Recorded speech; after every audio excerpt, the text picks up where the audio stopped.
On en est maintenant à notre chronique Actualité municipale avec Camila Rodriguez du CA. Camila, bonjour. Bonjour.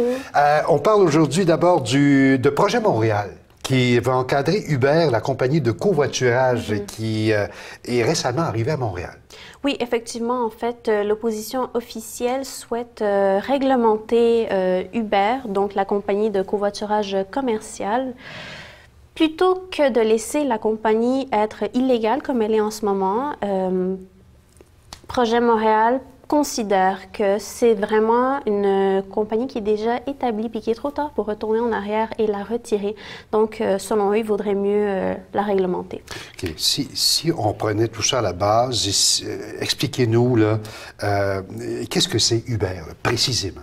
Uber, c'est une compagnie qui est originaire des États-Unis. Elle est présente dans plus de 215 villes dans le monde. En fait, le concept est simple. N'importe qui peut prendre sa voiture, passer quelques tests, des vérifications avec la compagnie et devenir un chauffeur de Uber. Et donc, c'est un peu comme du covoiturage organisé. Mais quand on dit que covoiturage, mais qui est illégal, cependant, il est interdit au Québec de faire du covoiturage rémunéré, on s'entend. Oui, bien en fait, ce que les gens aiment à propos de ça, puis pourquoi c'est populaire, c'est que c'est plus simple que d'utiliser des taxis à plusieurs égards. C'est-à-dire qu'on a une application sur le cellulaire, puis à partir de là, on peut appeler une voiture, on peut voir où est-ce qu'elle est rendue grâce au GPS, et on peut même payer via l'application. Donc, il n'y a pas d'échange d'argent dans la voiture. Quelle est la réaction des chauffeurs de taxi traditionnels? Bien, en fait, elle est négative parce qu'il faut savoir qu'un permis de taxi, ça coûte 200 000 $ et que les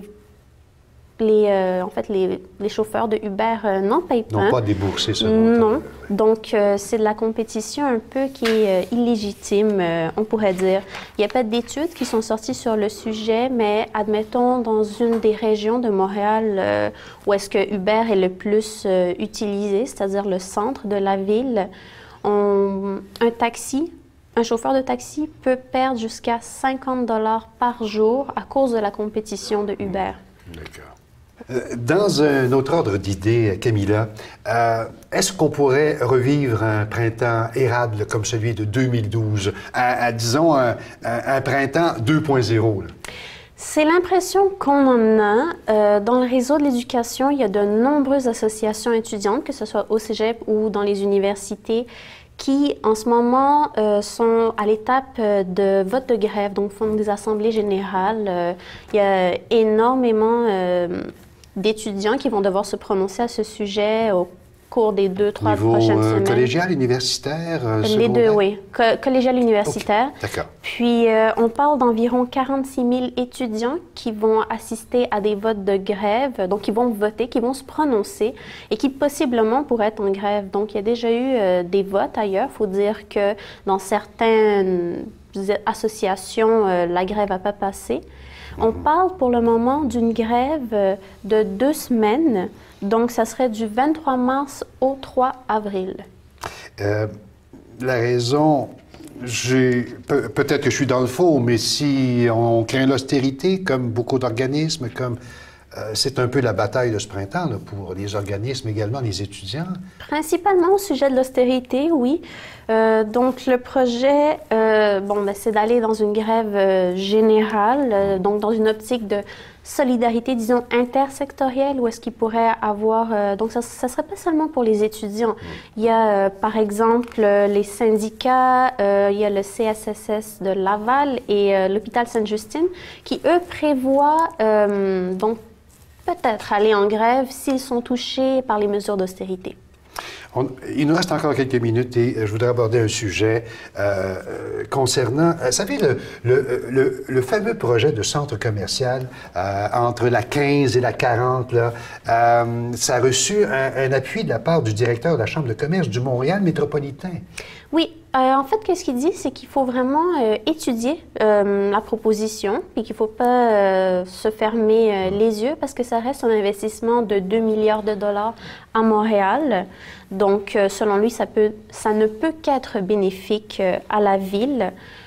Le promoteur du projet, Carbonello, c'est le même promoteur pour le quartier d'Istrande. Donc, ça serait à peu près le même concept, donc un méga centre commercial. Un peu comme à Brossard, comme ce fameux d'Istrande, là.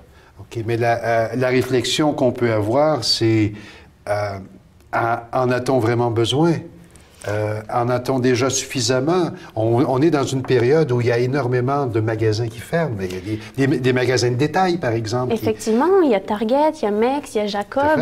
On peut penser qu'il y a peut-être assez de locaux vacants dans les centres commerciaux qui existent déjà. Pourquoi faire un autre centre commercial?